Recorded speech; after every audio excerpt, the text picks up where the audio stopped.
All right, today we're jumping right into a technical deep dive on a stock that's been on an absolutely wild ride, Signing Day Sports, ticker SGN. What we're going to do is break down the anatomy of a really spectacular price spike and try to figure out what the charts are telling us about what could happen next. Let's get into it. So, to really get what's happening now, you have to look at where this thing has been. And believe it or not, within the last year, this stock was trading way up here at $7.24. That was its 52-week high. Remember that number. And then, well, from that peak, it was a total collapse. The stock just cratered, hitting a 52-week low of just a little over 11 cents. I mean, that is a staggering fall, and it really sets the stage for the mystery we're about to dig into. Because after all that selling, after basically hitting rock bottom, this happened.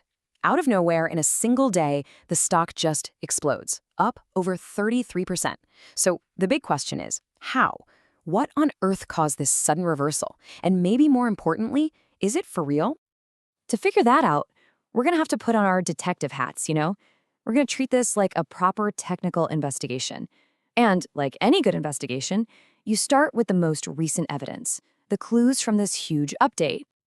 Okay, so one of our first tools, our magnifying glass, if you will, is the moving average. It's a really simple but powerful idea. Basically, it just smooths out all the chaotic day-to-day price swings so we can actually see the real trend underneath it all. And this is where you start to see the stock's, split personality. If you look at the short-term picture, things look pretty good. The price managed to climb back above its 5-day average. That's a sign of strength. But then you zoom out, and you see it's still trading miles below its long-term 200-day average.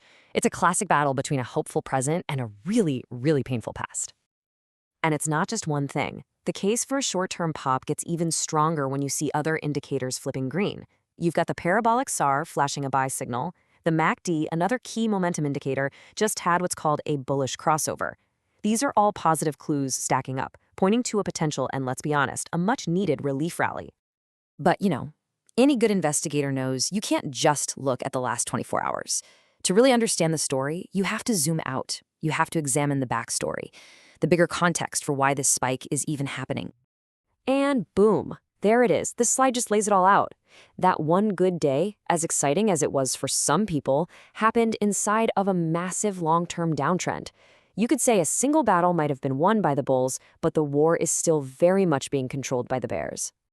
Okay, so we've got conflicting evidence, right? A positive short-term picture is clashing with a really grim long-term one.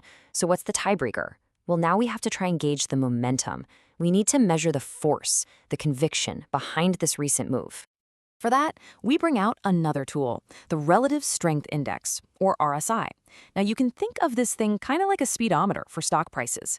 It tells us if a stock has been bought or sold way too aggressively, way too fast, signaling it might be oversold and due for a bounce, or overbought and ready for a pullback. So, what's this speedometer telling us? Well, for a long, long time, SGN was just stuck deep in that oversold territory. I mean, the selling was just relentless. But now it's finally starting to climb out of that danger zone. This is a really key clue that the sellers might just be running out of gas. That constant downward pressure could finally be letting up. All right, you know what they say. Every investigation, sooner or later, comes down to one thing. You gotta follow the money. And boy, does the money trail get interesting here. This is where the story takes a really dramatic turn. Check this out. On that one day, that single day of the 33% spike, this is how many shares changed hands. 350 million. I mean, just take a second and let that number sink in. That is a truly mind-boggling amount of activity for any stock, let alone a tiny one like this. And look, that's not just a random, huge number. In the world of charting, this has a name. It's called climax volume.